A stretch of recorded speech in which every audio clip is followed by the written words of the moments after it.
आता भाजपचे ध्येय धोरण आवडल्याने देवेंद्र कोटे भाजपमध्ये. लोकसभा निवडणुकीच्या तोंडावर माजी मुख्यमंत्री सुशीलकुमार शिंदे यांना मोठा झटका बसला आहे. सोलापूर भाजप शहराध्यक्ष नरेंद्र काळे यांच्यासोबत आज सोलापूरचे काँग्रेस नेते देवेंद्र कोटे यांनी उपमुख्यमंत्री देवेंद्र फडणवीस यांची भेट घेत भाजपमध्ये प्रवेश केला. माननीय देवेंद्रजी कोटे जे 2 वेळा नगरसेवक आहे. एक सोलापूरमध्ये कोटे कुटुंबियाचं फार मोठं प्रस्थ आहे. गेले 40 वर्ष झालं सुशीलकुमार शिंदे यांचं सर्व कॅम्पेन माननीय तात्या कोटे जी करत होते. त्यांचे नातू देवेंद्रजी कोटे 2 वेळा नगरसेवक आहे. ते आज भारतीय जनता पार्टीत प्रवेश केल्यामुळं निश्चितपणे भारतीय जनता पार्टीची एक ताकद वाढलेली आहे आणि येणाऱ्या काळात निश्चितपणे लोकसभेच्या सीटवर याचा निश्चितपणे परिणाम होणार आहे आणि एक चांगली ताकद आमच्याबरोबर आल्यामुळं भारतीय जनता पार्टीची ताकद वाढली आणि फडणवीस साहेबांनी पूर्णपणे ताकद देण्याचं आम्हाला आश्वासित केलेलं आहे. देवेंद्रजी कोटे यांना निश्चितपणाने याचा उपयोग पाहिजे.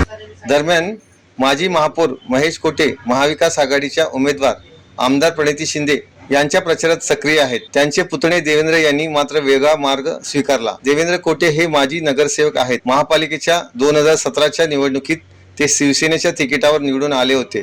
गेल्या अनेक दिवसापासून त्यांच्या भाजप प्रवेशाच्या चर्चा होत्या. अखेर नागपूरमध्ये पक्ष प्रवेशाचा कार्यक्रम झाला आहे. यावेळी भाजपचे सोलापूर लोकसभा प्रमुख विक्रम देशमुख, शहराध्यक्ष नरेंद्र काळे, माजी महापौर श्रीकांचना यन्नम आदी उपस्थित होते. भाजपची ध्येय धोरणे आवडल्यामुळे आपण पक्ष प्रवेश केला. आता भाजपचे सोलापूर लोकसभेचे उमेदवार राम सातपुते यांच्या प्रचारात सक्रिय होणार असल्याचे कोटे यांनी म्हटले आहे. पंतप्रधान माननीय नरेंद्रजी मोदी साहेब, त्याचबरोबर राज्याचे उपमुख्यमंत्री माननीय देवेंद्रजी फडणवीस साहेब यांच्या कार्यावर विश्वास ठेवून मी आज त्यांना या ठिकाणी भेटण्यासाठी आलो होतो. माझे आजोबा स्वर्गीय विष्णुपंत तात्यासाहेब कोटे यांचं सोलापूर शहरातील राजकारणात समाजकारणात मागच्या 40 वर्षापासून योगदान आहे.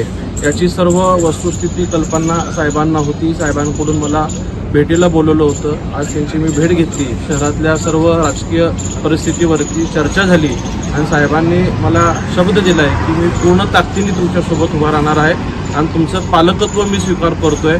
तुम्ही निश्चितपणे जोमाने काम करण्याचं आश्वासन साहेबांनी दिल्यामुळं त्यांच्या कार्यपद्धतीवर, त्यांच्या विचारावर मी प्रभावित होऊन त्यांच्यावर विश्वास ठेवून आज या ठिकाणी भारतीय जनता पार्टी पक्षामध्ये साहेबांच्या नेतृत्वाखाली प्रवेश केलेला आहे. काय सांगा सोलापूरच्या निवडणुकीमध्ये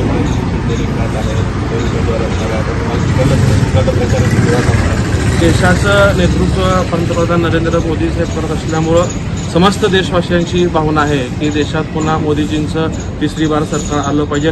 राज्यात देवेंद्रजी फडणवीस साहेबांनी ज्या पद्धतीने कार्याचा झपाटा लावला आहे त्यामुळे निश्चितच शहरातलं पश्चिम भाग असेल, पूर्व भाग असेल, इथल्या नागरिकांचं कौल या 2 नेतृत्वांवरती विश्वास ठेवून पूर्णपणे हा शहराचा रिझल्ट हा भारतीय जनता पार्टी. नक्कीच सोलापूर लोकसभा मतदारसंघात निकाल हा भाजपच्या बाजूने असेल असाही दावा त्यांनी केला.